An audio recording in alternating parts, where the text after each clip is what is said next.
روژه هم څنګه تېره شوه؟ بس ته ما راله هر څه راکول بس په هغې باندې اړو چانې تپوس نه کوه چې هلته لاړ شم یا نه دا اوس دلته راغلي وم دی ښځې راته وویل ګرانو کتونکو سبا اختر دی علم خان شیرپا ویلفیر فاونډیشن ته دغه خویندې میندې مسلسل را روانې دي نن په سوونو زنانو ته منګه د رزړو مټۍ او ورسره چې کوم دی نو چاولي او لوبیا ورکو خو داسې زنانه چې هغه بېلې سټورۍ لري غربت را په مخه کړي وي په یو سلایي مشین سره د خپل کور چې کوم دی نو هغه هر څه چې کوم دی نو چلولی شي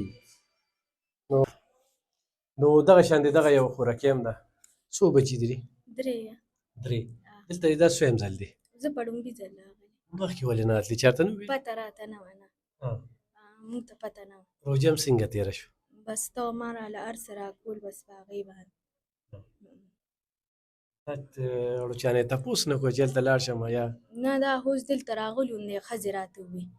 یو ښځه دلته راتله هغې راته وویل بازار ته راغلی وې د ماشوم مې راوستی و بنګړي منګړي مې ول دا اغوښتی خو ویډیو دا خو به یې ټوله دنیا ګوري بس مجبوري ده نو مجبوري ده څه مجبورۍ دي لکه بس داسې خاوند مې کار مارم نشته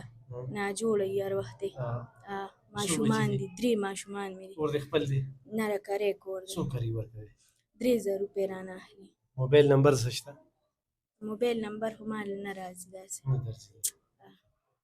بیا به رابطه کې خو چا دله سرو لېږل خو سلایي مشین دله څوک روړي نو هغې دې ګزاره کیدی شي ما ته چې څوک کپړې کټ کړي بیا یې زه جوړولی شم چې خپل مشین دی نو لکه بیا پرې ډېره د دې ګرځېدو نه وتې شي دا کور هم د کرۍ دی خو چې کله د هغوی کار ماري نو بیا ورسره کار مارم کومه او چې څه صفایانې څه دغه هغې له ورځم وله ګرانو کتونکو څوک ورسره مدد کوی نو الف خان شیرپا ویلفیر فاونډیشن ته دا زنانه موږ پېژنو دا دلته کې راتلی شي ولې چې موږ ته یې ځای نه معلومې دي چې په نښه پته باندې موږ د دې نه اوس مخکې انټرویو کړله خو بیا خو بیا به انشاءالله دا نمبر روړي او بیا به په هغه به رابطه کې وي تاسو سره